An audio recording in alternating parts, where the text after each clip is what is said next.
Sri Rupam Sagrajatam Sahagana Raghunatham Tam Sahi Sadvaitam Sadadvaitam Parijana Sahitam Krishna Chaitanya Sri Radha Krishna Pada Sahagana Lalita Sri Vishakam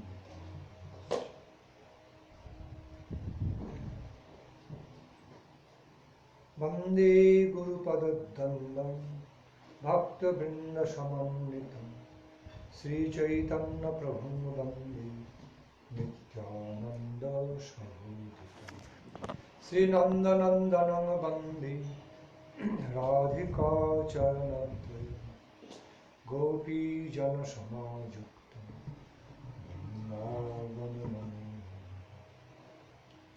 Sri Chaitanya Manobhishtam Sthapitam Ijena Bhutale Swayam Rupa Kadamajjam Tatati Shapadantika Radha Shanmukha Samashakti Shakhi Sangha Nivashini Tvamaham Shatatam Vande Madhavasraya Vikraham Guru Rupa Harim Gauram Radha Ruchi Ruchavitam Gadadharan Nitam Vande Bani Vinadabam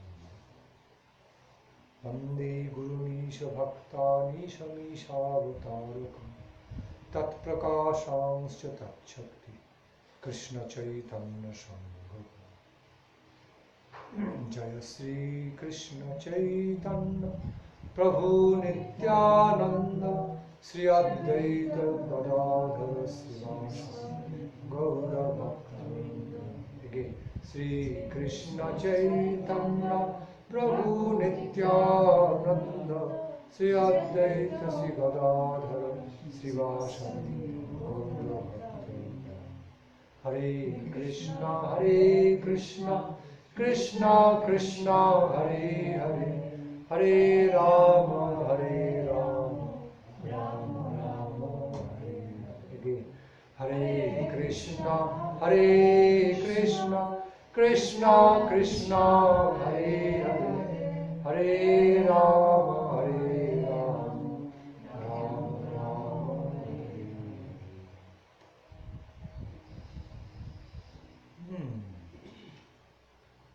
There are so many topics, innumerable aspects or topics of Krishna Katha. So, I would just like to reflect on chanting and singing on holy names of the Lord in the beginning, then I will go on to other topics. So first of all, offering my most respectful obeisances unto the lotus feet of His Divine Grace Yogundi, Srimad Bhakti Rakshak Siddhara Deva Goswami Maharaj. I pray for His causeless grace, divine mercy on you, for all of you. Thereafter, offer my most respectful obeisances to both their divine graces, Nitrila Pravishta, Srimad Abhay Charanarvinda Bhakti Vedanta Swami Prabhupada, Nitrila Pravishta, Srimad Paramahansa Srimad Bhakti Pramod Guru Goswami, and all my Guru Varga.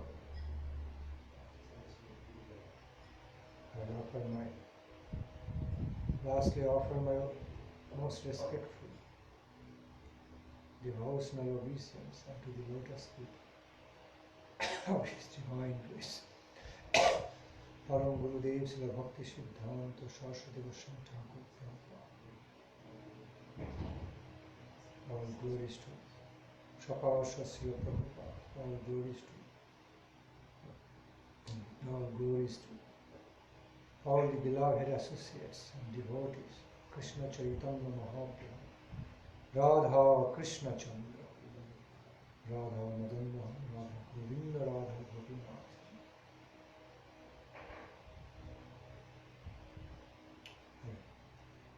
Pray all of their divine graces to be showered upon me, upon you all, good hearts assembled here. My loving regards for all of you, good hearts, devotees, lover of God assembled here.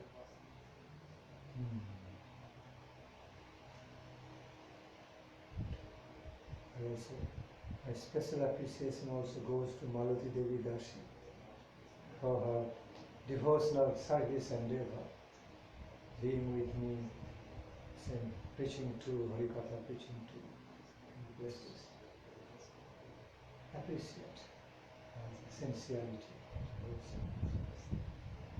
God Hari. See, we always spend so much time, energy in taking care of so many other jobs and duties.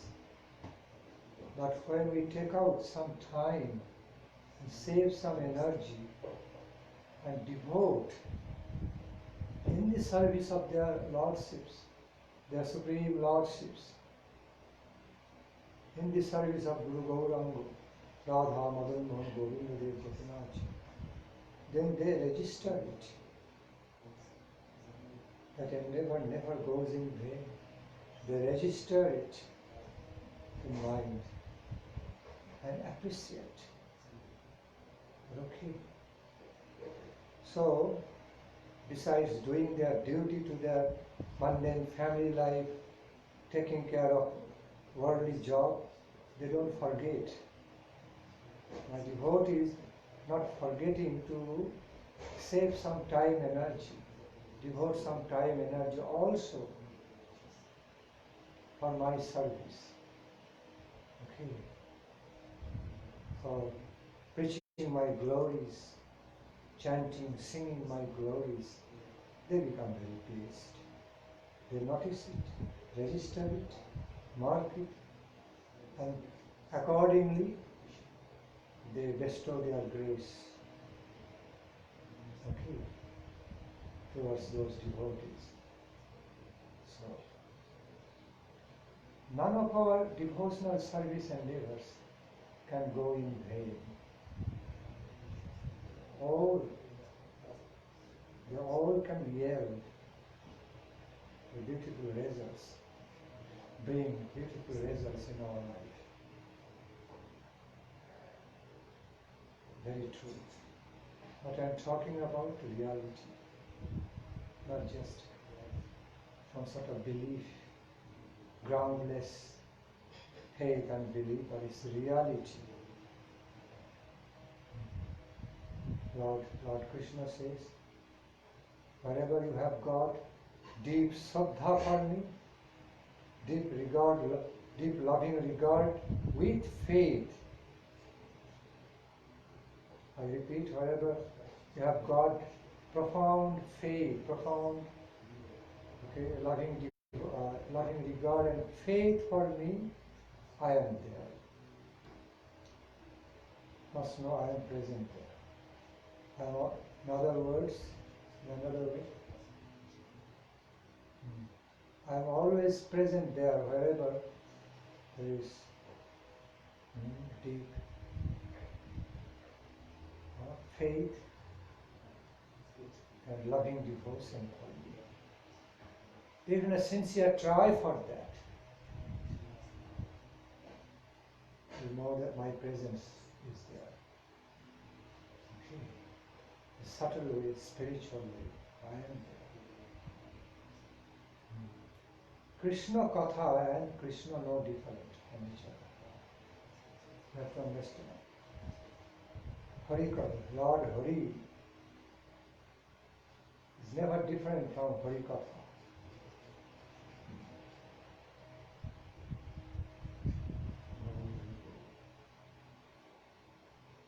So just in the beginning I mentioned that I would also like to reflect on chanting, singing holy names of Lord in brief. Although so much glories about holy names of their lordships have been chanted, sung throughout the ages by many exalted personality, exalted devotees. Yet, there is no limit. There is no limit to such devotional activity of engaging in chanting and singing the divine glories, beautiful glories of their lordships. The more we do, the more we receive, the more we become gainer. We have to listen to this word with faith. Then something happens. Okay. While we practice life of Krishna consciousness with some faith, genuine faith, full of genuine sincerity, full sincerity doesn't come in the first place, at least. Okay, and genuine efforts of the sincerities. Then something happens wonderful at some point of our spiritual life. Something does happen very wonderful, very gamesome. At a certain point, okay, the cultivation of our spiritual life divine.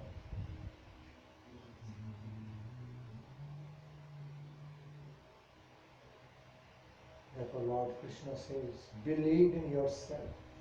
Don't have samshaya about yourself. Don't be doubtful. Don't have doubt in yourself. Okay, don't be doubtful in your decisions and endeavors. Be sure, be confident in what you are doing.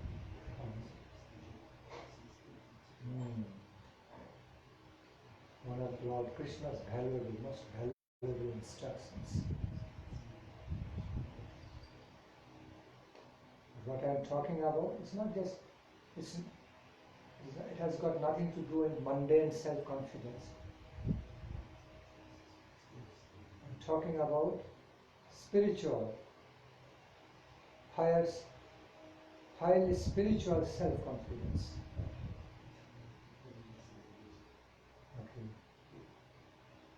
That's what Lord Krishna also referred to in Bhagavad Gita. When he said, be self-confident, never become doubtful, be full of self-confidence, higher confidence. Okay? Be very clear and aware of whether you are doing something right or wrong. Okay, the lights of divine wisdom must be sure about your activities of life. It must be right. Okay, do it in a right way as much as possible with the help of the lights of divine wisdom. Lights of my guidance I give you. So, dear Lord Krishna, we talked about higher spiritual confidence, which does away with all kind of doubting nature in our life. Because basically, fundamentally, the very nature of a higher spiritual life,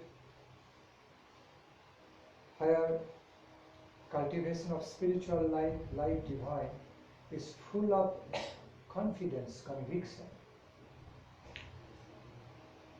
full of determinations, optimisms, immortal hope.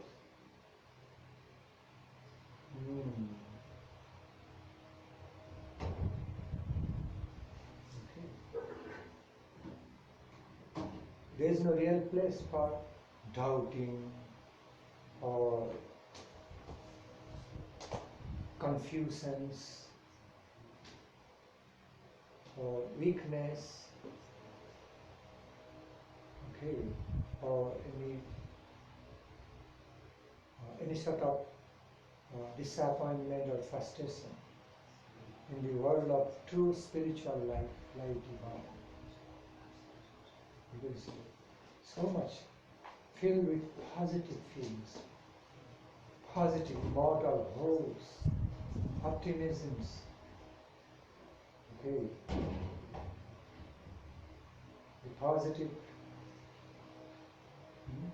realizations, positive gains in relation to the Supreme Lord. What I am saying now is true to the letter. True to the letters. We have to discover how to have that in our life. So, back to the point. Same holy names we are chanting every day. We have been chanting, singing same holy names every day. But as we do that chanting and singing of the holy names of Lord, with some conscious faith, with some sincere, very, how to say, with some, eagerful insistence of the faith that I am not chanting ordinary name. I am not just chanting any ordinary thing. Actually, I am now chanting the holy names of the Supreme Lord. Try to have that conception. Try to have some realization. Okay, about that when we are engaged in chanting holy names, singing holy names of the Supreme Lord, beautiful God and Goddess, Mahaprabhu. When I say God and Goddess, Krishna Radhika I am talking about. So, have insistence. In other words, how to say, keep on insisting on your faith, so that your faith comes, your faith appears while engaging in chanting and singing. As soon as the more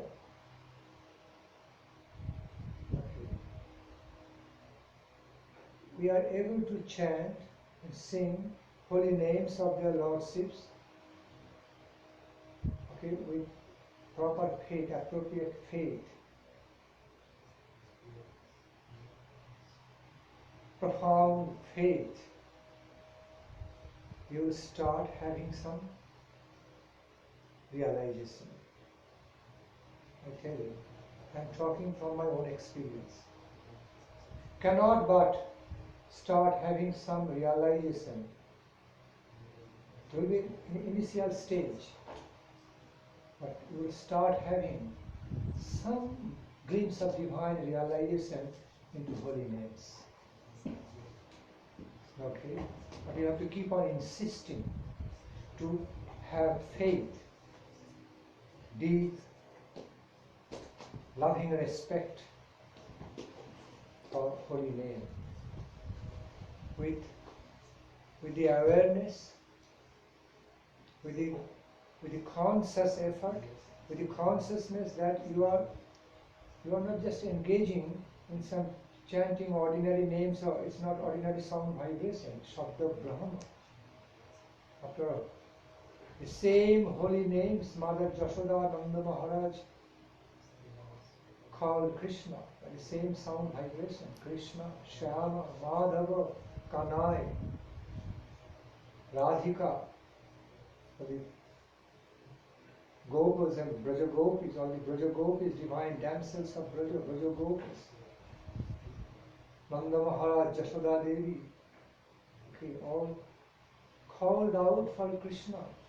They say Krishna, oh Shyama, Madhava, oh Kanai, oh Radhike. See, same name, so connected. Okay. And we are chanting. We are so fortunate to utter the same name on our tongue, chanting the same holy names. Madana Mohana Govinda Gopinath. Okay? We are so fortunate. So much fortune we have got. Believe. Deeply believe. Trust. Have full faith. And test will appear. I tell you from my experience. Nothing happening. One time it starts happening. May not be that experience, may not be staying for long. Even if we receive that in a flash, for a moment, okay, for a moment, like a flash, but still it's so invaluable experience in life. It makes us know. It simply asserts in our heart that I am there. You can have the taste. You can receive the taste of mine. This is the taste. I receive just a glimpse of that taste of the holy name in the initial stage. It can happen. Holy names of the Lord, not different from Krishna himself, Radharani herself, Mahaprabhu himself. We have to discover, feel their intense presence in their holy names, in their glorification, in the form of Shabda Brahma.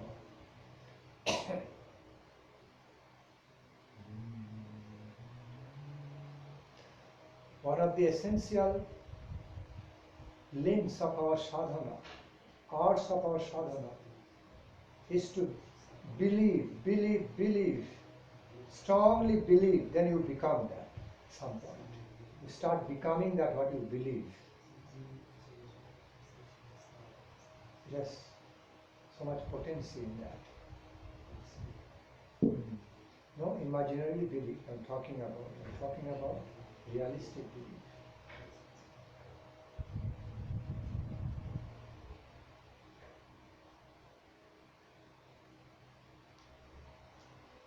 Sometimes great yogis.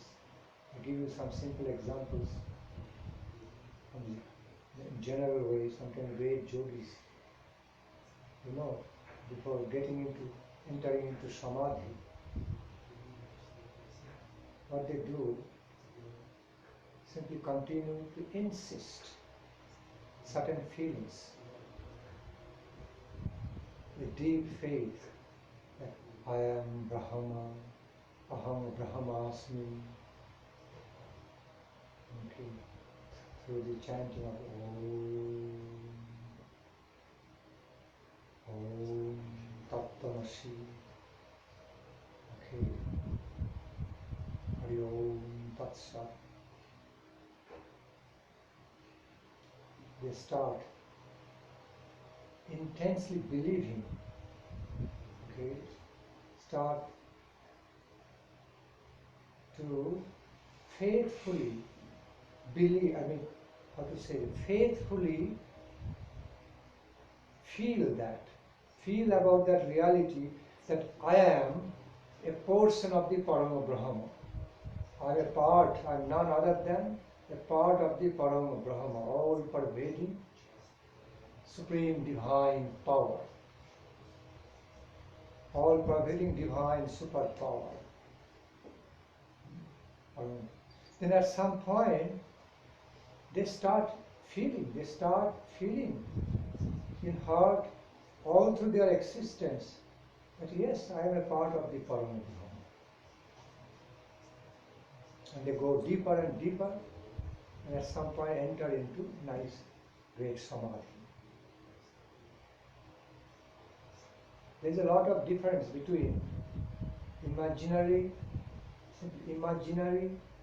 unrealistic belief system, blind belief system, and the belief system which is self-effulgent, self-evident, very realistic.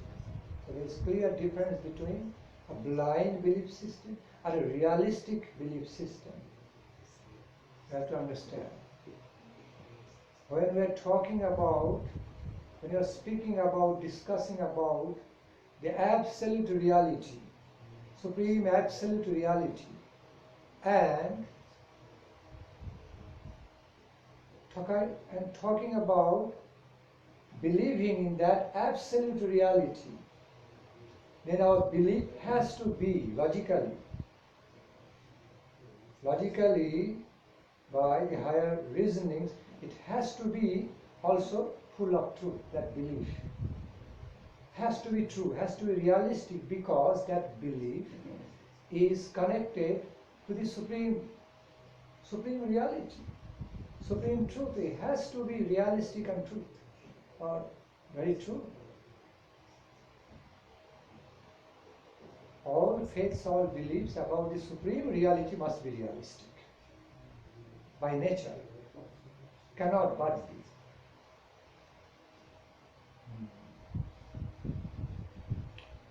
Gaur Hari Bol.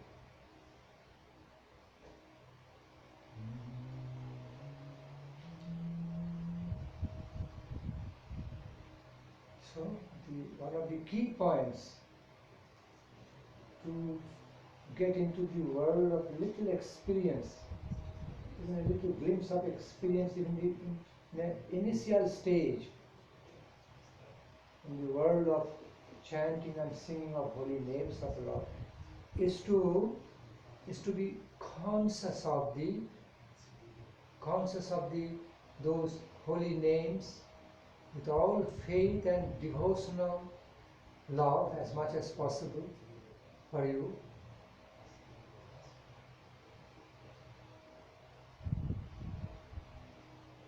Is to understand what you are chanting. When you are chanting Krishna, think of, you are actually chanting the holy name of the Lord of the universe, divine Lord of the universe, Krishna. While you are addressing that name, have some feeling, try to have some feelings, have that understanding, and do that chanting with that consciousness and understanding. Then it becomes a little bit living. Instead of being just casual, going on and on, nothing happening, not focused, no feeling inside. That's why we don't feel much. But be focused, be devoted to chant. At least try to be devoted to chant and sing the holy name. Okay, the whole world is there. Infinite world is there in each and every holy name.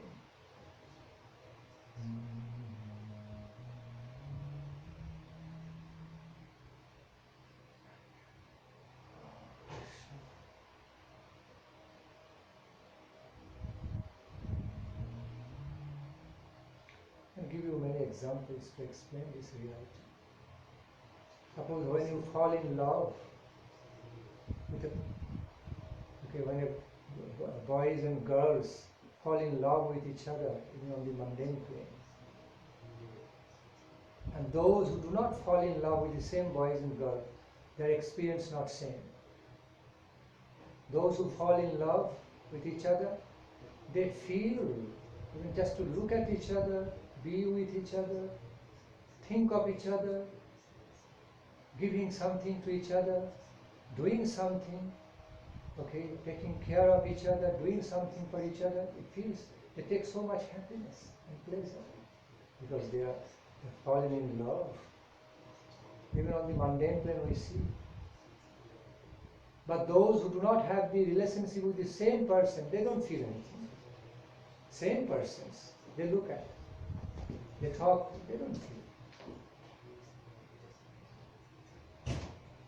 See, Guru Varga also gave examples. Sometimes in the field of the Olympic Games or other games, we find, an Olympian, for the athletes or heavyweight lifters or others, shooters or so sometimes we find they are not successful in one effort, but after making several efforts, they become successful. So in the heavyweight lifter, one time could not lift up, could not break the record. Then, I sometimes watch that in TV.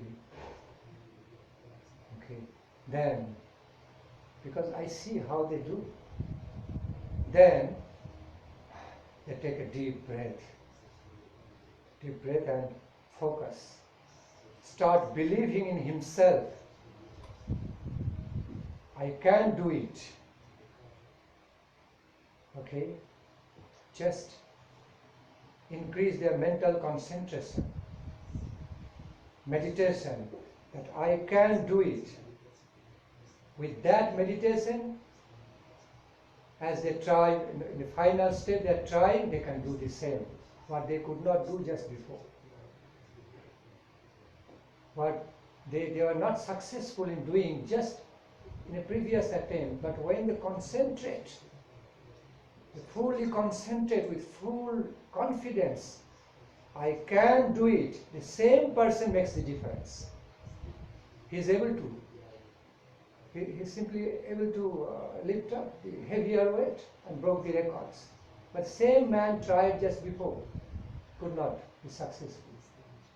What made the difference? Power from the mental state. Unification of the strength, unification of the mental strength and physical strength happened.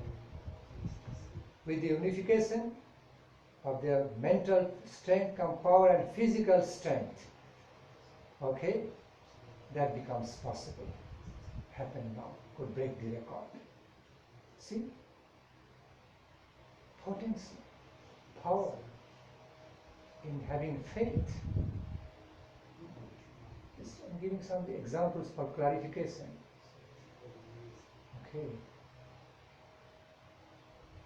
In case of long jump, high jump, we also see the same. One time could not do. Second, third time, yes. Happens. Of course, it has limit. I'm just giving you some limited examples. But it makes the difference. Some difference is made. While same thing is tried with full faith and confidence and concentration, then they can make difference.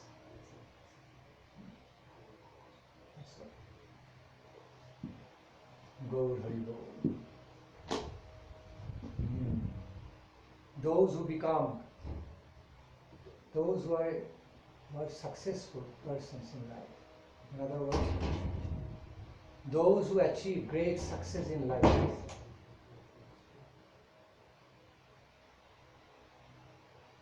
one of the essential characteristics in their life, you know what? Faithful confidence.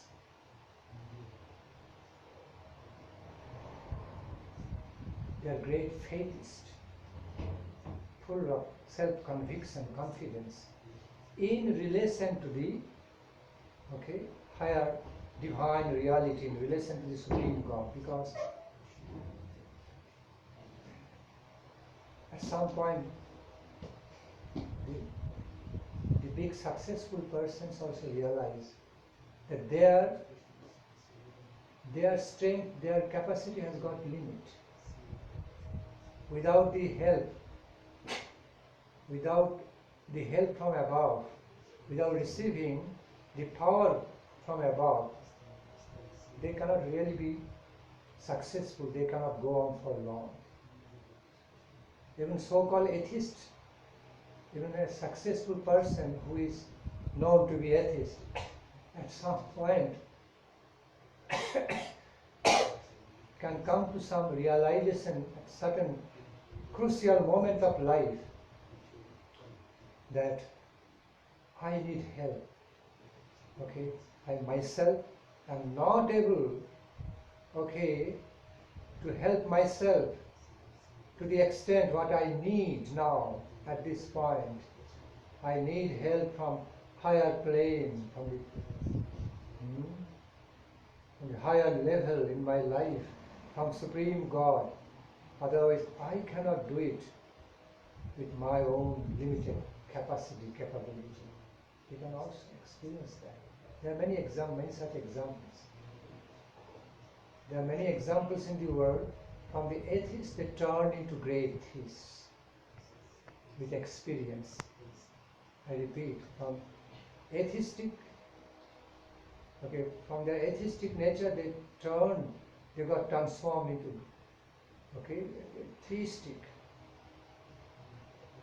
theistic persons.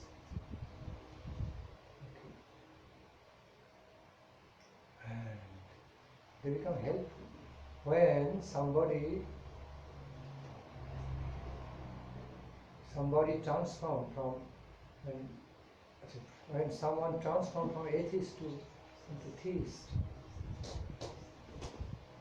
then they can become very helpful to preach the glory of the Lord and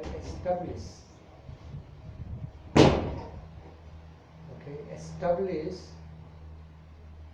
the magnanimity, the magnanimous qualities, the glorious truth about the supreme truth through their own realizations, comparative study, through their own experience. In other words, what I mean to say, because all the atheists, they already know their atheistic ways of arguments, beliefs, and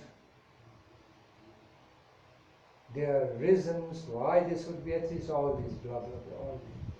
But when the same atheist become transformed into great theists, then they already know how to establish the glory of the theistic life, of the theism, of their theistic experience on the top of the atheism, above the atheism, because they have already gone through that experience, their ideas of the atheism. And they can help other atheistic people, saying, look, I was also atheist at some point of life. But from that atheistic state, I had some wonderful transformation into theistic life, theistic state. Because that was based on experience, because I experienced the higher theistic realities, divine, theistic divine realities, the presence of Supreme God, Super Power. They can easily help other atheists with their own life history. Sometimes atheists also become more attracted to hear from them who were atheists before. They think, oh, they are the same like us. They like to listen from them, to their experience. And then they also become inspired to become theists. I've got many examples like that.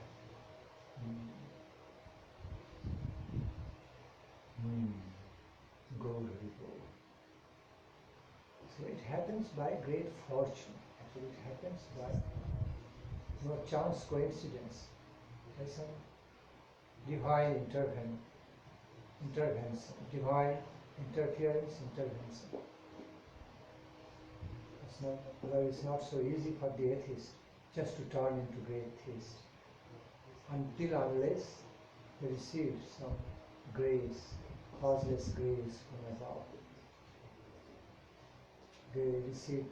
They accumulate some visible or invisible spiritual merits through some pious acts, through some offering of service to the great devotees of the Lord, or doing anything in relation to the Lord, knowingly or unknowingly.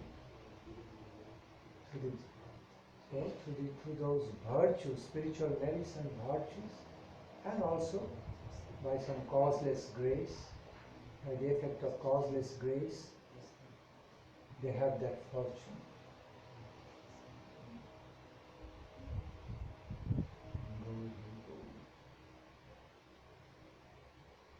So,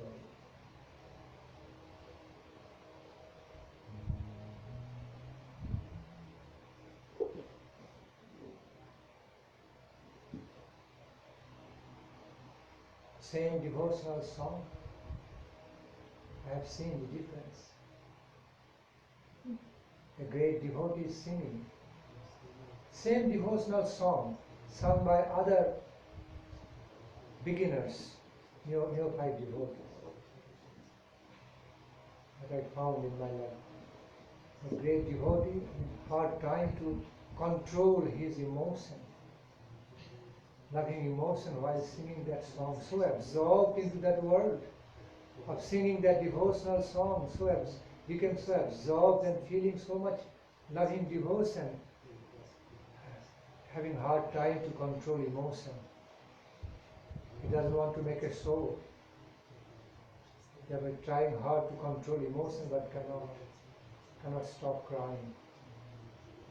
But it's not, he doesn't never wanted to make any show. Okay, look, I am a great devotee, never with that intention, but just happening by taste, by nature. Why? Because he's so devoted, he's so much into that singing, mood of loving devotion, a song.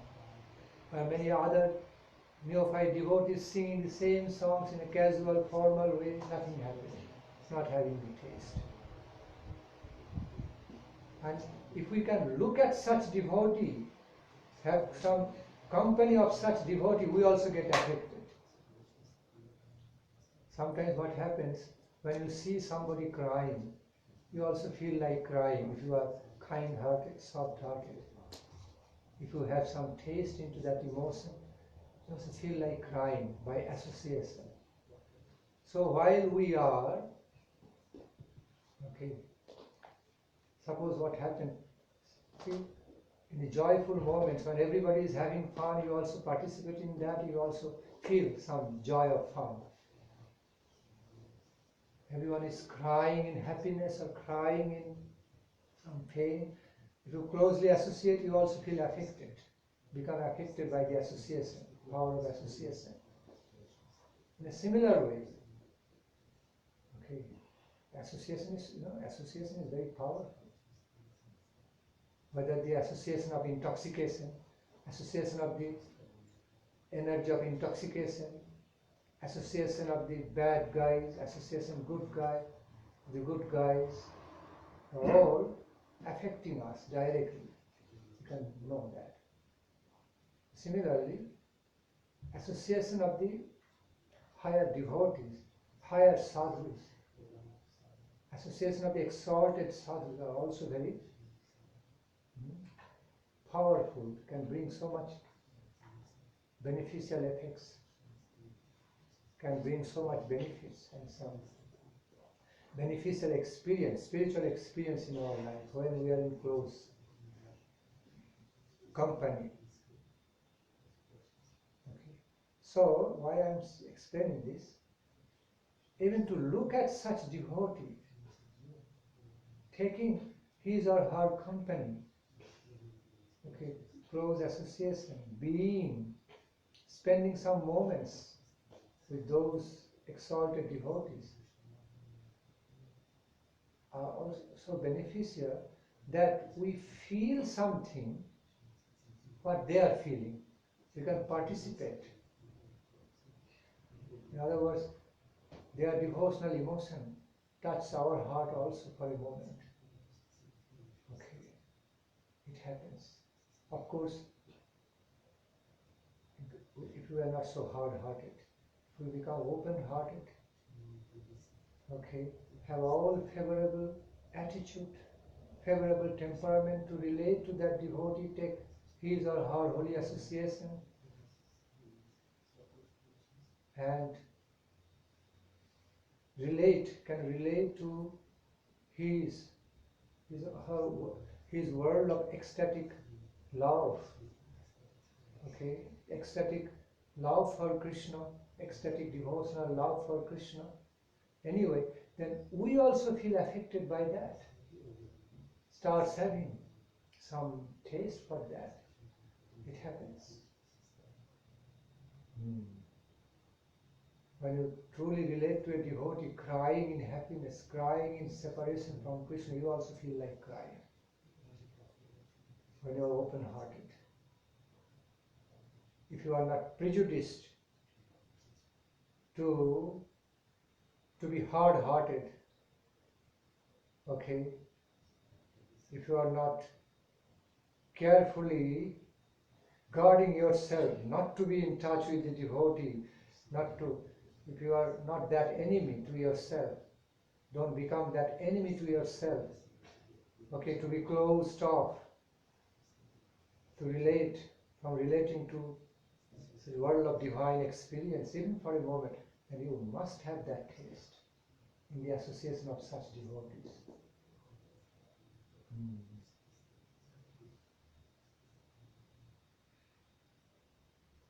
Gaur Hari Bol, Gaur Hari Bol, Gaur Hari Bol.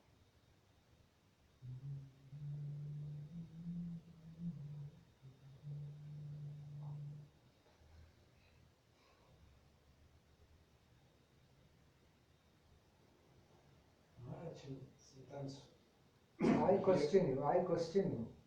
Why it happens in such a way? Same thing happening in our life. Some persons, even on the mundane plane, in the normal mundane plane, same thing happening in different individuals' lives. Some can feel more into that, some don't. Same students are going to the same school, studying, sitting on the same bench with other friends, studying. Okay, some are getting more education, some are failing. To the same school, having the same opportunity, same chances, not that injustice being done. Receiving the same opportunity, same atmosphere, same environment, facilities, but some can relate to, some can connect to, some cannot. Not only in field of education, in all types of fields of our activities we see that. Okay. Eating the same food, drinking the same water, some remaining healthy, some not so much. Some people still sick. There are various reasons behind though, but some people still feel not so healthy, sick, even drinking the pure water, good food, and others are very healthy. Although sharing the same atmosphere, same environment, same, but still some difference is made somewhere. Due to individual nature, something is there making difference. Same people participating in the spiritual gathering, they are not understanding all the spiritual realities in the same way, different from each other according to their adhikar, qualifications. Okay. Same science, knowledge of the science, what was explained by Albert Einstein. Some scientists could understand that, some could not. Of course, nowadays there is a big controversy that Einstein did not discover the theory of relative velocity and this and that, theory of relativity or relative velocity. He actually got those ideas of discovery from others, some controversy going. Anyway, it's controversial, but just for the sake of example, say, okay, at the beginning of some great scientific discovery, some can understand, many cannot.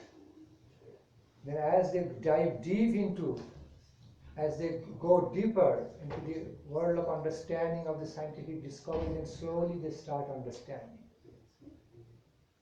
Some begin to understand, some don't. Why that difference is made?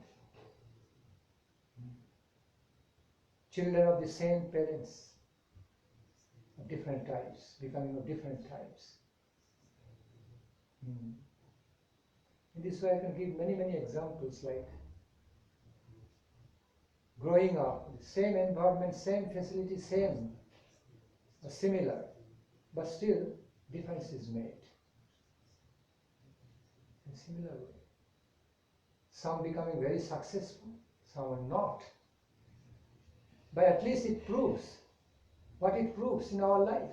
While we find some becoming very successful, or if not very successful, moderately successful, and some are not. What is the reality making such a difference between or among the persons who are sharing the same time, place, situation, same facilities and opportunities? You have to understand. So that clearly proves reality is there, reality of success is there. Those who are failing cannot say, oh, it's not there, that's why I cannot have it. Grapes are sour. Cannot jumping so many times, the jackal jumped so many times to reach the grapes, could not reach it, then he said, oh, grapes are sour, I don't want them. Cannot be like that. Then we deprive ourselves. We have to recognize and admit, we have to recognize the truth as it is. We have to recognize the realities. Whether or not I am able to have that, that's different thing. Whether or not I am able to succeed in having that reality, that is different thing.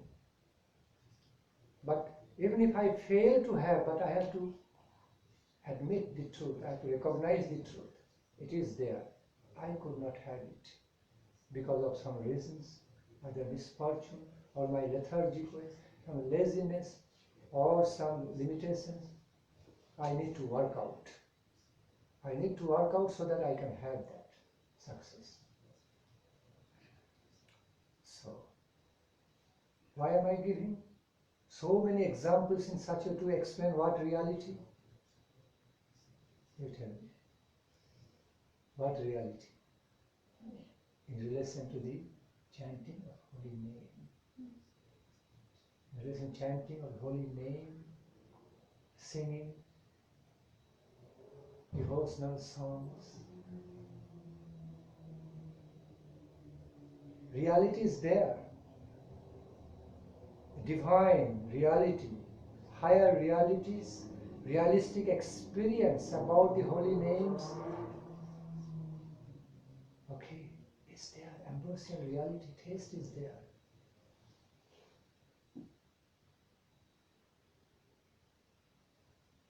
But when I'm so casual, I cannot have it.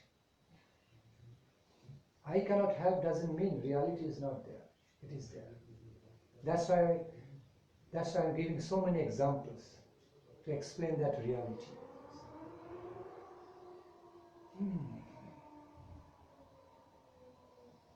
Gaur Hari Bol, Gaur Hari Bol. But this is a great source of our immortal hope, great. Okay, this is great source of all our divine hopes, real hopes in life, that anything we do in the interest of Krishna, no matter how little, small it is, but if done with sincerity, can never go in vain. It's Lord's promise.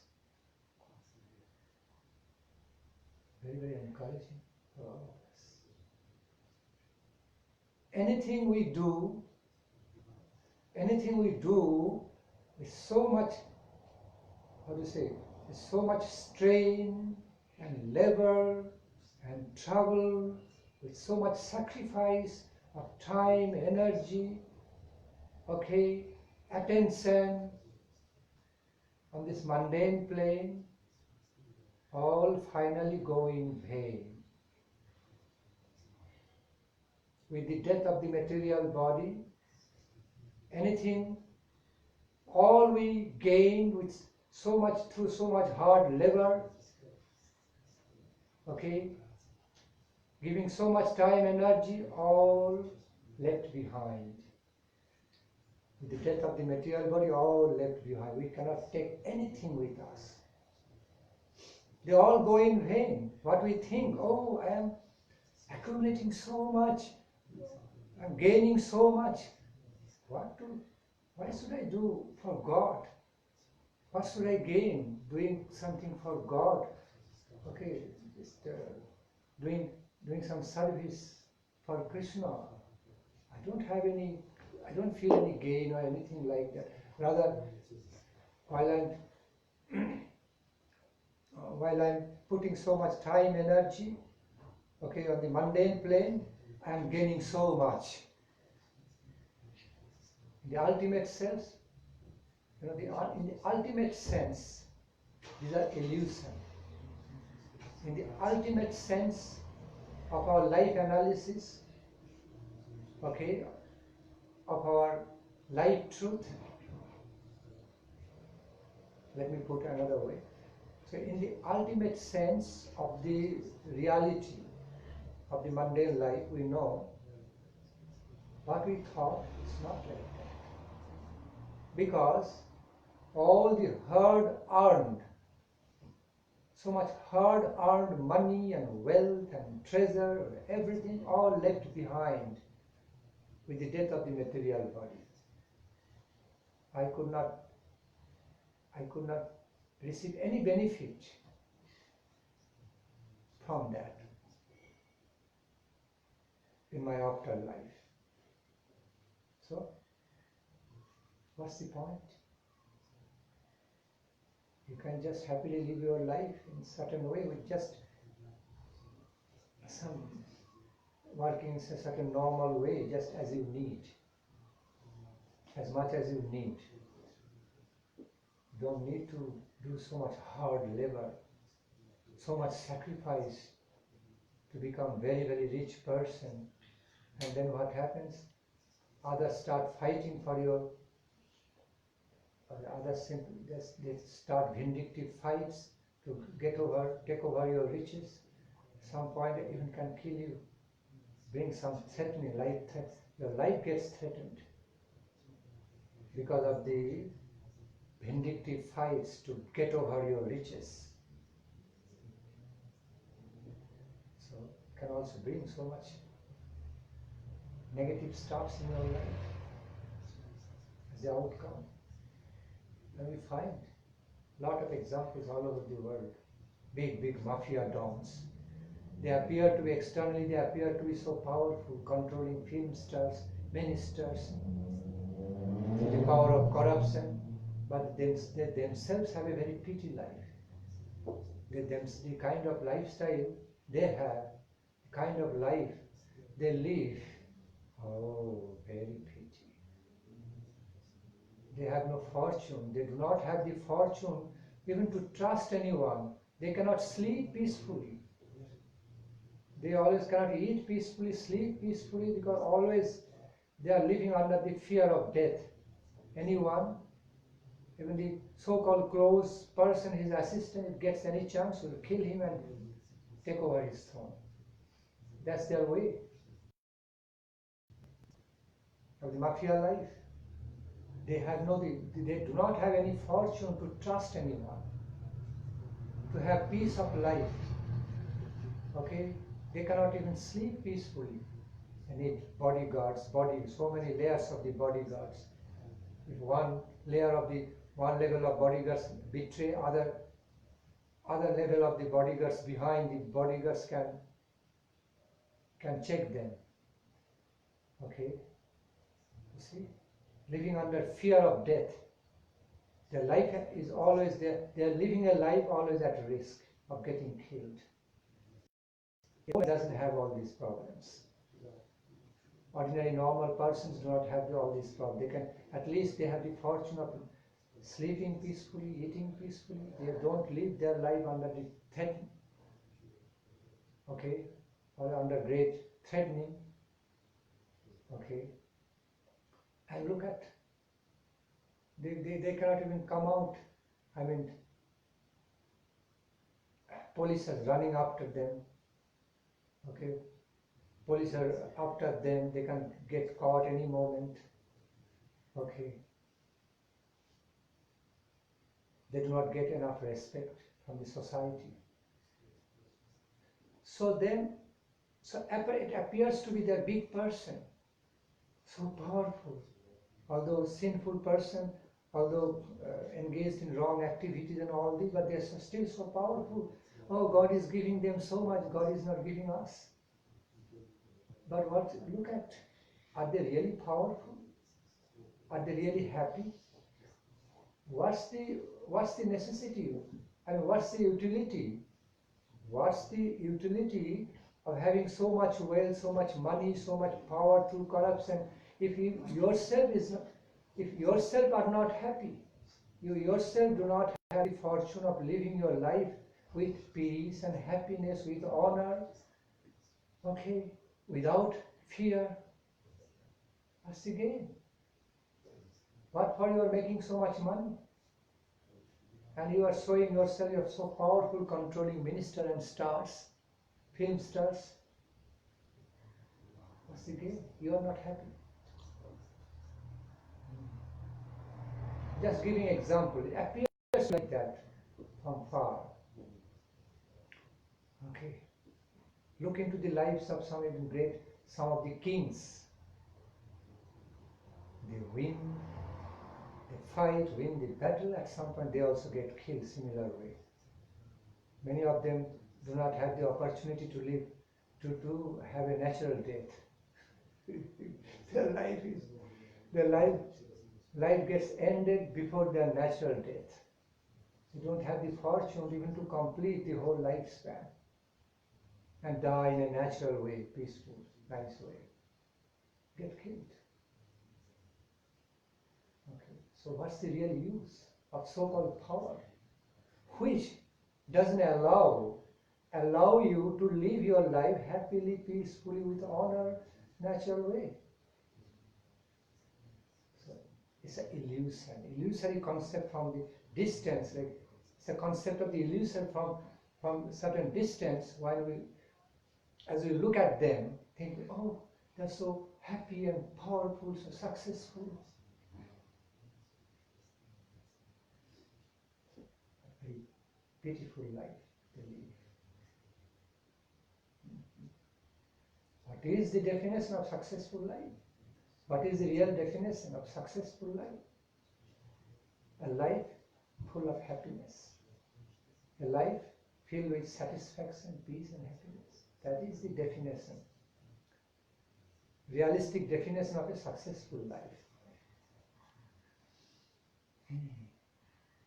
Now, when we go beyond the mundane definitions, then the true definition of a real successful life is that those who have immortal gains, who could have some who could accumulate, earn some immortal treasure, immortal values, immortal qualities, okay, immortal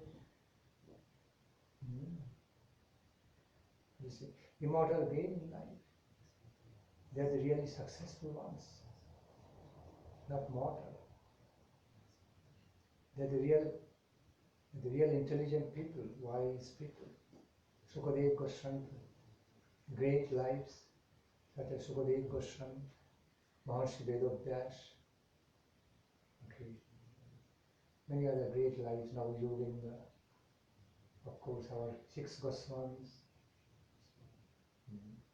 Sapars of Krishna Chaitanya Mahaprabhu, trying to tell us, they told us, they clearly pointed us out, showed us.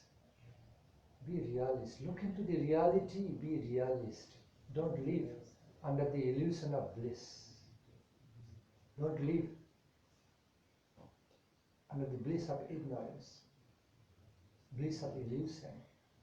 Try to live your life with the realistic bliss, realistic experience of bliss. So, again, back to the point, what's the use of that so-called success which is mortal, which is so futile, fragile, which can invite so much troubles in your life, so-called success. If you would not have that mundane success huge way, you would not invite many troubles in your life. Sometimes it happens. Okay.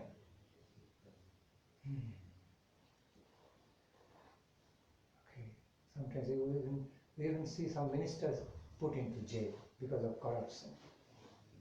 Where is the honor? Where is the satisfaction of great honor and respect? If you are put into jail, people are defaming you, okay, using insulting words for you, defaming you, corruption and all these. What's the use? If there is no real fame, if you don't have real respect and honor, okay. And when you get caught, all money is seized by the government, and you also lost money, you lost fame. Still, you think, I'm so satisfied, political leader. It's illusion. Sometimes we have this illusion of the satisfaction of life. It's not real, honorable satisfaction. Talking of the reality. Ordinary person will feel ashamed. If it becomes insulted, we will feel ashamed. But sometimes we find big leaders, oh, their skin is so thick, they don't care about an insult or humiliation, or any, so what they're feeling. See? Because the higher human values, noble human principles become so thickly covered in their life. Okay. The aim becomes by hook or by crook, rise to the power and position and exploit. That way you feel about yourself very big and successful. At what cost? Sometimes at the cost, in many cases at the cost of peace and happiness and real honor of the life. Still they feel, okay, I have achieved success. Illusion. Different types of illusions are there in life. So, back to the point. So through so much hard labor, so much sacrifice, accumulated so much wealth, treasure, all left behind helplessly with the death of the material body. All mortal, futile. Is it the true definition of real success, of it in eternal life? No. When we can achieve something, achieve that kind of success which is immortal, which is of immortal nature, through which we can gain something which we can take with us, along with us, with our spirit soul, conscious, with our spiritual life after the death of this temporary material, material body. Then they have some ground to have real satisfaction, have some ground of taking some realistic pride. They are really successful. Really successful. And Shukadev Goswami Prabhu calls out for us, be successful in a true sense, in immortal sense. Don't simply waste your invaluable human life just running after some immortal things, running after some mortal stuffs, simply running after some futile, temporary, mortal things. Then you lose a great, great opportunity to have highest gain of life, a true high class, excellent immortal gain of life. When you just wasted your human life just running after some mundane stuffs, mortal stuffs.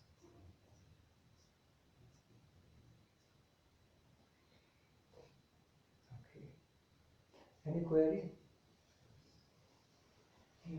Yes. I just wanted to ask, sometimes like we are hearing instructions for chanting, just don't imagine anything. Yes, but at the same time, it should be there, the feeling should be there. You are explaining knowledge, understanding how noble these teachings is. But at the same time, we hear, no, don't think, don't just hear. The only thing you should do is to hear. When it is said in such a way, that is, okay, when some of the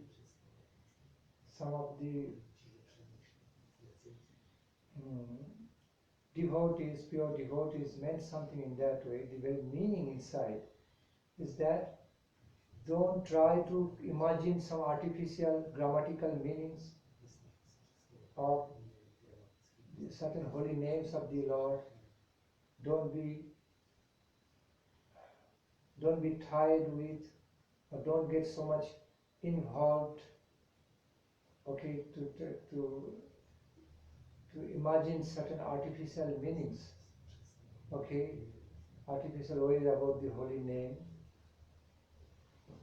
So then you'll become so tied up, or how to say, entangled in some technical, intellectual analysis of certain meanings of the holy names, and you miss the very feelings, okay, very taste of the holy name when you become so technically entangled. Because taste of holy name is not the subject of our technical intellectual analysis. It is only received through devotion. It is a subject or object of our devotional faith. Okay? It never reveals any technical intellectual analysis. So that is prohibited. Don't think when some of the pure devotees said, or don't, while chanting holy name, singing holy name, don't think too much. Okay? Just flow with that. Be into the listening of the sound vibration, thought of the holy name, okay, and chant, but don't be so. Don't think too much. They actually refer to that reality what I have just explained. Okay, a dry artificial intellectual analysis about certain ways of the meanings of the holy name, how it works. We should leave it to the natural way. Okay. That's what is good. Otherwise, thoughtfulness about the holy name not prohibited. Not that you cannot think of anything. Okay. When you know how to think in appropriately about the certain holy names, when you know how to appropriately meditate in the world of the divine meanings of the holy names, having faith, having at the same time having faith in its revelation, and not that I will be able to grasp all the meanings by intellectual ability.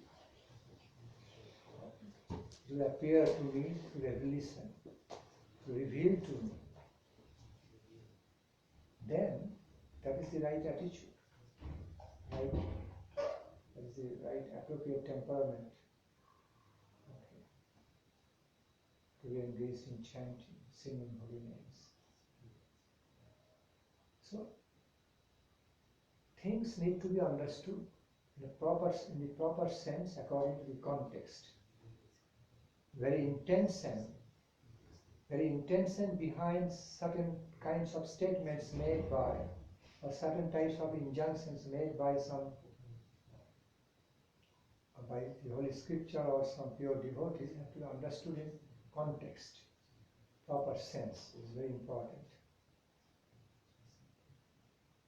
Proper knowledge of Siddhanta according to time, place, situation, according to the context, according to the context of its applications, appropriate applications, very much required.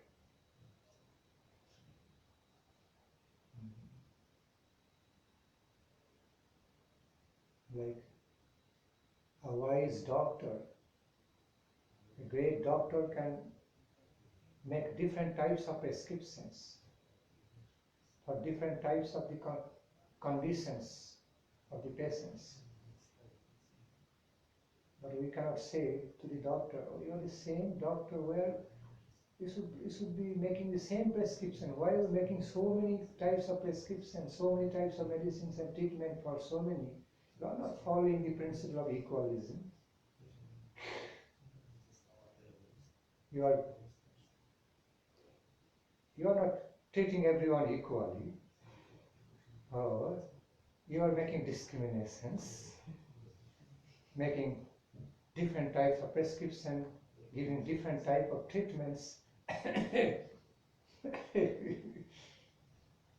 How can you do that? And that will be a very a fool. Okay, a very less intelligent person will be arguing with a doctor like that. A truly knowledgeable person will understand. Doctors need to do that. Why I am giving this example of different types of prescription, different ways of the treatments recommended by the same doctor, just to explain this reality. Similarly, many things, many ways, okay, are prescribed by the Holy Scriptures, many ways of different types of means prescribed by the Holy Scriptures and also by the pure devotees. But they are not, all of them are not applicable in the same way in all cases. They have applications, they have contextual applications under different, according to different time, place, situation, according to nature, individual nature, constitutional nature of an individual. Applications need to be understood. Because we are all individual beings with individual constitutional nature, although sharing the similar time, place, situation, living under similar time, place, situation. So always something in common, something in particular. So treatment will also be accordingly. Likewise, the treatments to be applied in our life according to our constitutional nature should be likewise. All cannot be same. We'll be sharing something, some part of the treatment in our life in common, but whereas other parts of treatment can be particular types, as I need according to my own individual constitution. I cannot take the same treatment what you need according to your individual constitution. It may not be befitting to me.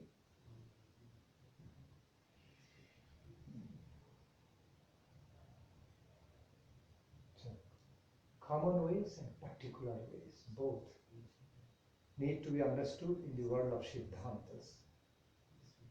This appropriate applications. Okay.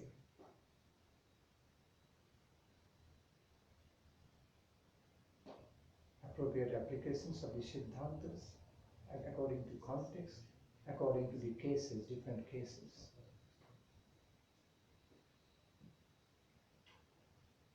Hare Krishna. See, in one hand we find in the Holy Scripture, spoken by the Mahajana, one hand they say, don't try to explain, don't try to analyze the meanings of the holy names. Simply meditate on it, flow. Listen. Simply meditate on them with faith. Don't be venturing into the world of meanings, analyzing the meanings. If this is the absolute reality, then why so many of those great lives, the same pure devotees, explain the meanings of so many beautiful holy names of the Lord? Okay, such super excellent ways. Each, they showed us, okay, they gave us some idea about each and every holy name of the Lord is like a full world, whole world of the ambrosial meanings and experience. The same pure devotees who have prohibited us on the neophyte level of sadhana, the very initial stage, maybe must be initial stage, that don't try to make intellectual analysis of the meanings of holy names, just simply meditate with faith. They themselves are explaining so many super excellent, beautiful, glorious meanings of the holy names. For what? While they are explaining means to be tasted, to be understood, realized by us. They are giving the whole world of the ambrosial meanings. Okay, super excellent meanings of the holy names, each and every holy name of their lordships. So it means there's nothing wrong with the meanings, with the esoteric meanings, most beautiful ambrosial meanings of the holy names. Okay, which is original one. Okay, but everyone is not adhikari to enter into that state, or the kind of meanings, analysis of the meanings pertaining to different holy names prohibited is that more artificial, imaginary ways. Someone's imaginary, artificial, intellectual ways of the analysis of the meanings. That is prohibited. Because the examples given in the scripture, like in Sanskrit, Hari means sometimes Hari, that same term Hari means lion. Okay. Hari, if you put one Khandaka, Harit means green color. Okay. Sometimes Hara means stealing. So, okay. So,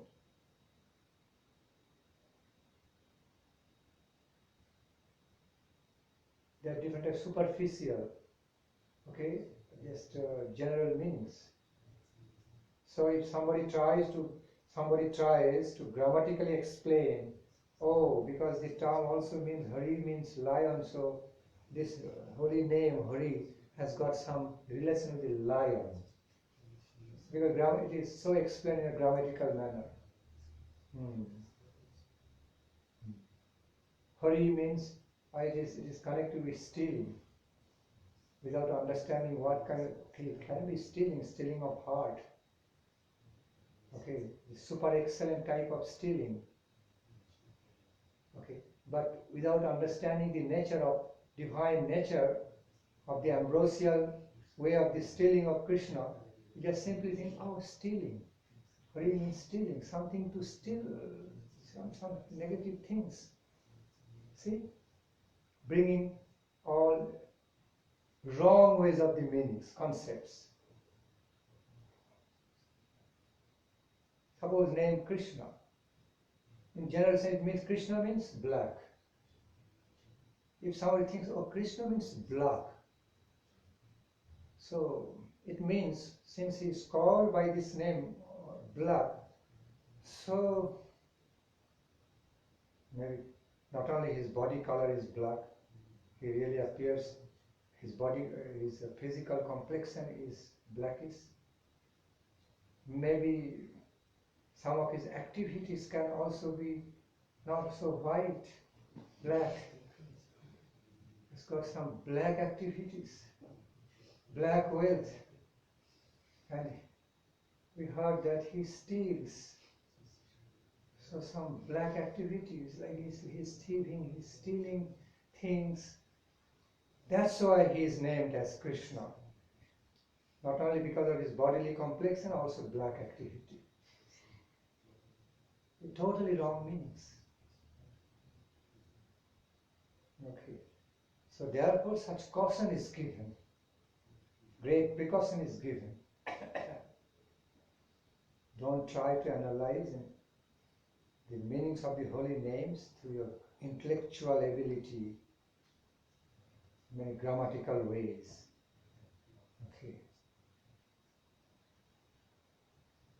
Well, many people think of Krishna means black, a lot of black color. They don't go beyond it. But real meaning of Krishna described, all attractive.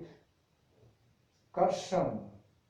Krishna is coming, not, the real meaning, the original meaning of the term, of the name Krishna, is not coming from the black color, something to do with black.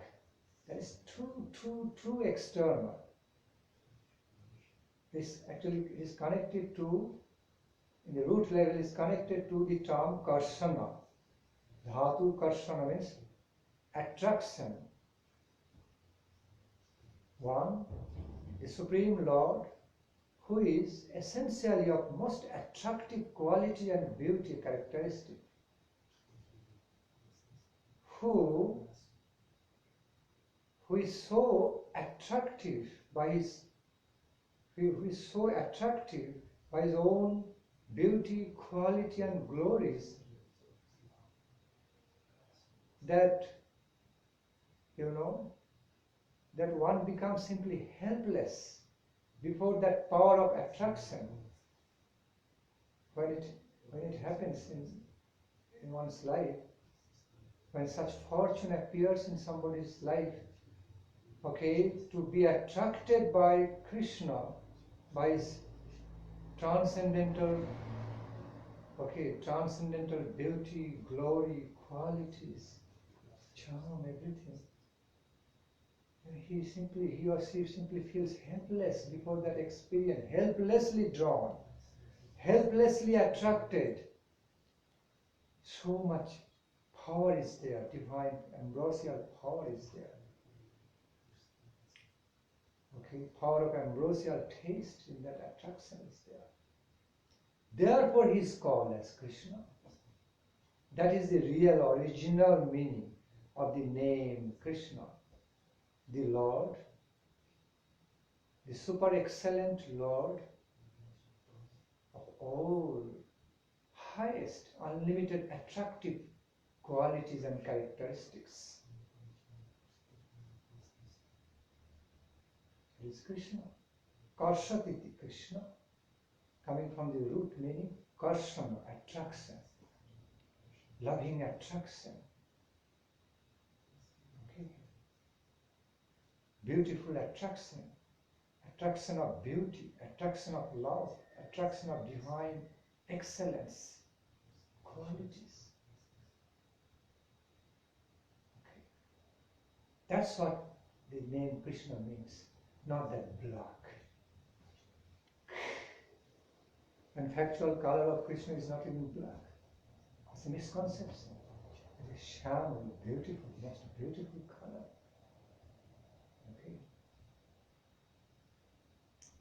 Light bluish, There's some resemblance with the kind of rain cloud. But it's not exactly newly born rain cloud imbued with some blue, slightly, how to explain. When you see some light type of rain cloud, not very deep, I don't mean deep color rain cloud. Newborn rain cloud means light color. It's not, it's more bluish. Sometimes we see the sun, when sun shines, during the sunset we see some clouds in the sky covering the sunshine. Looks beautiful. Okay, slightly brownish, bluish, rain cloud all mixed together creates a very beautiful color. That is Krishna's complexion. When anybody thinks of Krishna, means he has got black color without mundane concept of the black color. It's a wrong concept.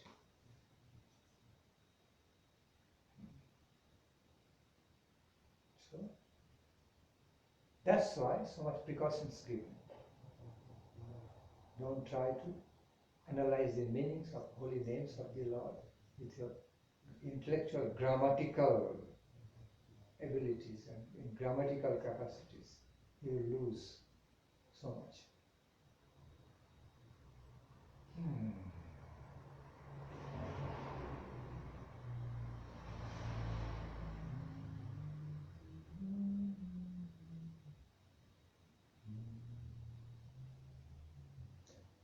At the highest level, at some higher level of the union with the world of holy names, loving union with the world of holy names on the part of the pure devotee, they don't have to separately think of the holy name and taste, all become one together. Taste come meaning, the inner meanings, esoteric meanings, come esoteric taste. Okay, its beauty all come together. Okay. That is ways of the realization about holy name, tasting holy name. To chant or to sing the holy name of the Lord for a pure devotee is to taste not only holy name, from the world of holy name, the Rupa, divine form, Radha Krishna's divine form. Not only divine, but divine form and divine beauty, effulgence, okay, decorative beauty, guna, divine qualities, charmingly divine qualities. Leela, charmingly divine pastimes, love sports. Rupa, Guna, Leela, Parikar Vaishishta. Most attractively his love relationship, characteristic of his love relationship with his own beloved devotees, intimate loving servitors or associates, all manifest, reveal from the world of the taste of holy name together, not beyond, not just sound aspect, much more than that. It happens on the higher level of the experience of holy name.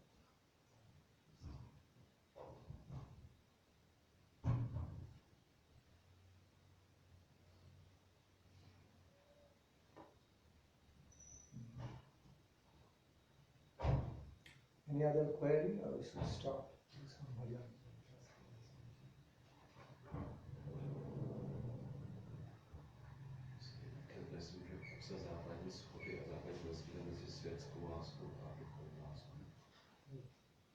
Asking about basic differences and the common things between love and divine love, spiritual love. What is the common? Mundane love is mostly based on selfish interest.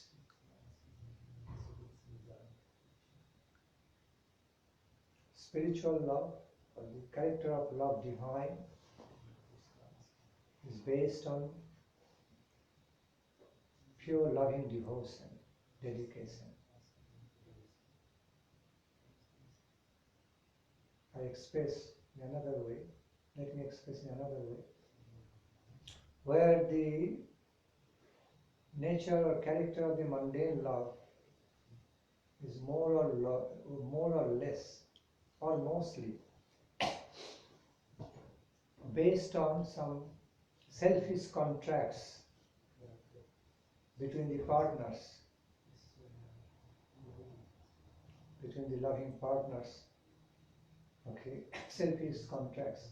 You do this for me, I do this for you. Okay, we take care of each other.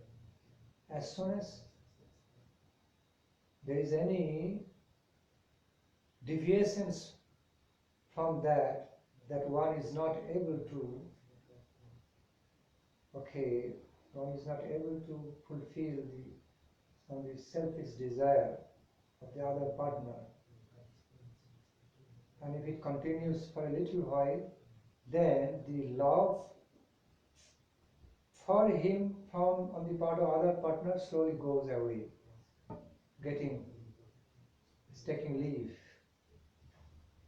Okay.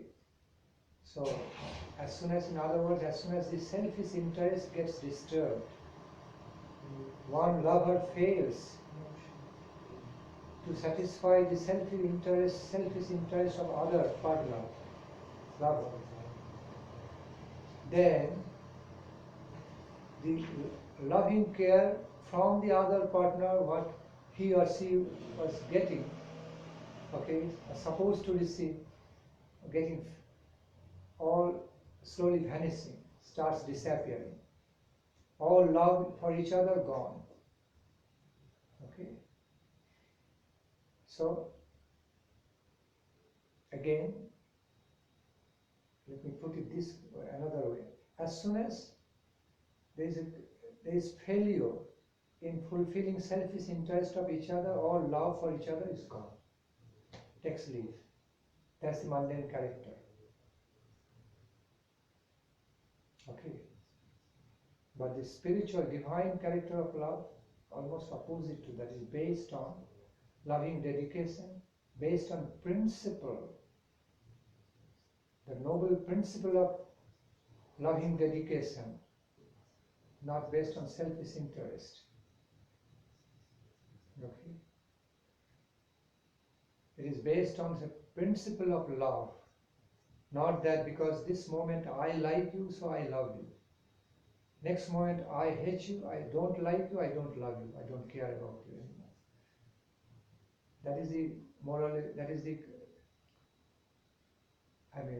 simple character of the mundane love. Because I like you, this moment I feel like liking you, loving, so I love you. The next moment, as soon as I don't like you, your way is not befitting to my nature, I want to leave you, I don't like you anymore, I don't love you. Period. So therefore, what happens? Here on this plane, hardly any people can really truly rely on love relationship. Marriage relationship, loving relationship, because it's so fragile. Okay, it doesn't continue. Many people experience it doesn't continue for long. Any moment can change. Therefore, they have to make sure after getting up every morning, after getting up in every morning or time to time in the daytime, we find that in Western European culture you have to say I love you, to remind. The children talking to parents, loving partners, lovers talking to each other, I love you. They remind. In Indian culture we don't find it. It's all understood by the nature of relationship. You don't have to talk. Don't have to talk aloud about that. Don't have to speak it out, express it verbally, I love you. It's just understood by the nature of our lifestyle and nature of relationship, because it is more, more reliable family relation we have in our Indian Vedic culture. Although these days also it's getting disturbed due to influence of some other culture, getting disturbed these days. But according to our original nature of Vedic nature of the society, more reliable.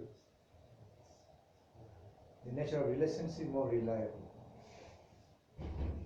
So when I first came to the Western countries, devotees are requesting me, Maharaj, you have to, every time you have to say thank you and I love you. Kind of. Not necessarily to the ladies, but in general. Okay.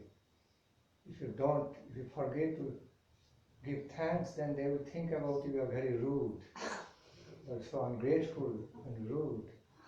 We know in your culture, you don't have to say thank you every time, expressed manner, because it's understood, implied in a cultural way. But here in our culture, every time you have to say that. Because you know why? Because people are so independent. They are so independent of each other. They are always just busy about the individual self, everything so selfish. So you have to express that you care for others. Somebody did something for you, care. You have to say that. Okay. I said, okay. I learned. In the family relationship, children, parents, husband, wife, all will have to say I love you at some point between each other. Care, to show care for you. It maintains the relationship in a nice way. Because they explained to me, devotees explained to me, because the nature of relation in the Western European family life is so fragile, easily breaks. Okay? So no much endurance. Some quarrel, conflicts, misunderstanding, okay. Be separate.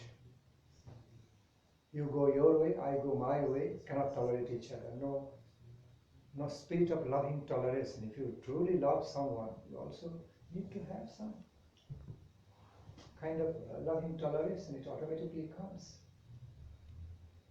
In the world of true love and care, not that in the certain moments of frustration, disappointment, if one partner becomes a little angry with other, you cannot tolerate anymore. Okay, you do not, all your loving care is gone at the moment because you don't feel your love for the partner right at this moment, but it's just temporary, done in heat of the moment. But sometimes it's taken seriously, no endurance in relationship, easily breaks. So much freedom and independence, independent nature. But in Indian Vedic culture, some shock absorbing principle is there in the family. Like shock absorbing principle, in the tent, below the 10 compartments, below the car and big bus and truck and 10 compartment, there are some springs, big springs. So when it moves, it absorbs the shock so that trains don't get derailed. Car riding becomes more comfortable. So our spirit of toleration is like that, is required sometimes. Sometimes find zero toleration is formed. But in case of true love, there will be some forgiveness, kindness, and some forbearance. Not that they throw away immediately. Cannot be like that. Should be more reliable relationship. So back to the point, some Western devotees explained to me, here because the nature of relation is so fragile, easily breakable, therefore you have to remind each moment, I love you, we love you. then everybody remains very happy. Very happy and satisfied, confident, okay, we are loved by each other. You have to express it. But in our culture, we don't have to express. If we express it, they will look at those who will be expressive, like in Western way in our culture. They look at the face thinking, what's wrong with you? It is understood by the nature of relationship. We love each other. You don't have to speak aloud all the time. So see? Anyway, did you get the answer? Yeah, can I remember? The fundamental difference between mundane love and love divine is mundane love is mostly based on selfish contracts and conditionings of give and take, mutual giving and taking. As soon as that is selfish giving and taking is disturbed, all love gone, takes leave. But the spiritual, divine conception, divine nature of love is not that. It is based on principle. Not that, it's based on dharma. Not that because this moment I like you, I love you. The next moment I don't like you, I don't love you. No. A principle means dharma. It's not dependent on because this moment I like you, so I love you. Next moment, as soon as I have some hatred for you, I won't love you anymore. It's not like that. I won't care for you. It's not like that. It's like principle. I ought to love you. I ought to take care of you. I should take care of you. In spite of some temporary difference of opinions or conflicts, okay, or disturbance of selfish give and take policies and contracts, in spite of some disturbance in that field, still, okay, if the principle is found that I should care for, continue to care for, so loving care, then there is some touch of divine love on the mundane plane. Otherwise, it's not pure love at all. It's a contract. Looks like love. Pure love means they will receive. In pure love, so much happiness is received by giving, not always taking and exploiting. So much happiness can be received in giving. The more you give, the more you give to your beloved, the more you feel happy, more you enjoy. More you do something, you devote your time, energy for your beloved, the more you care, okay, devote yourself to your beloved's cause, you feel happy. Natural happiness comes, that is love. Okay. Of course, it's reciprocation there. The more you give your love, you also in return you also get love from the partner, beloved, your beloved. So natural reciprocation also there. Okay. On the divine, in the field of divine love, world of divine love, it's reciprocative, not one way. But the love divine is based on noble principle. Okay. And although give and take principles also there, give and take activities also there, but mostly based on loving dedication. Happiness of loving dedication. Okay. Gaur Hari Bol. Only that sort of love is qualified to be offered to Krishna. That kind of love divine is qualified to be offered to Krishna, not the mundane love. But alas, what to do? We don't have that adhikar to have love divine for Krishna. So in whatever way we can feel our love for Krishna with utmost trying of dedicating ourselves, dedicating spirit, that is also very beneficial. That is a starting point from this level to relate to Krishna. Some sort of love as we are qualified to have before having the love divine. before having that adhikar to relate to Krishna in love divine. It's not easy. Okay. Go. Something is better than nothing. Whatever way of feeling, or whatever way we feel some love for Krishna, even temporary loving emotion, we should worship that moment.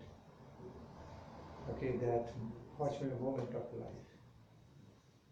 It doesn't come so easily, so we should offer that to Krishna. Telling him, my Lord, this is the level of my qualification. What can I do? Whatever, although my love for you is not pure, it's not very high class, but this is the way I feel for you. Please accept it. Please accept, mercifully accept this offering from you. With that prayer, we can offer that kind of loving service to Krishna, whatever we are qualified. At some higher level of our love relation with Krishna, love divine appears.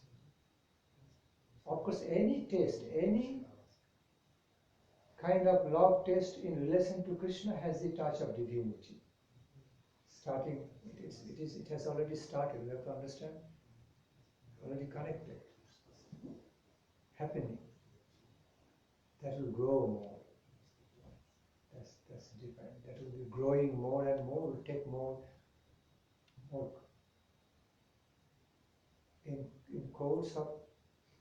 In the process of sadhana, being in the process of sadhana, continued sadhana, then the love felt for Krishna, any loving love taste felt for Krishna in the initial stage, naturally grows, blossoms.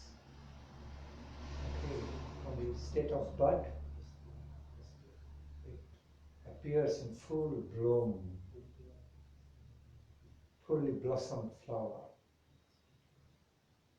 Okay. Appears as fully blossomed flower with full beauty and fragrance, its quality. That is love divine, really.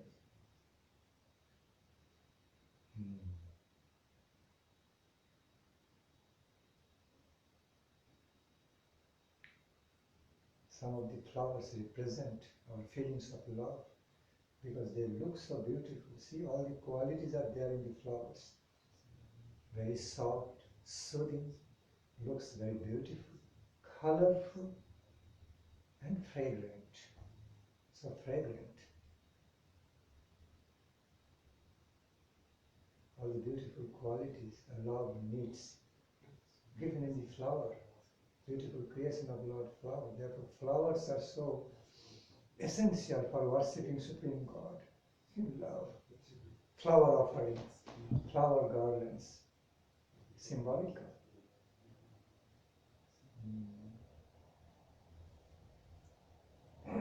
Go, go, go. Okay, chant some bhajan.